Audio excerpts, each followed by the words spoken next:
Pulis dun sa CPJS, yung kapatid ko nga raw niya pagsaka ng bala. Hindi rin nasabi ng pulis kung saan galing ng bala.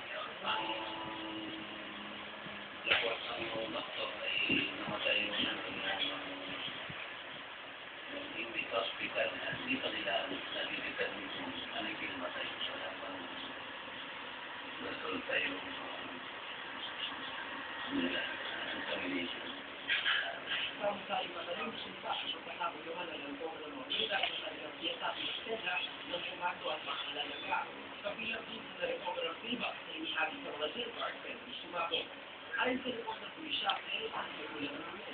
Oras na matalo mo na kung gusto ng babae na kakimansa ang nakitang kumano sa Estella ng isang taga-Makalalaga. Nagamit ang kumano na itulungan ang kanilang grupo dahil kumano ka raw na sinulo ng ulo. Nagpawal ko ang pagkagabilan ng bisita. Pansamantala pinagit yung Warden Superintendent Domingo Pula. Pinalitan siya sa Superintendent General Garde na agayin yung instruksyon ng mapagselda sa surprise siya ng kita. Sabi nga sa mga kapatid na nito, kain ko lang, ganito pa maraming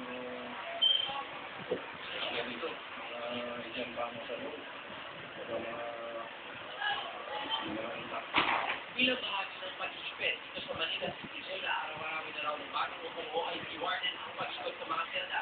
Yan ay para matiyak na walang makakalusot na kagamitan ng mga gamit sa kaguluhan. Ang ito, 24 oras.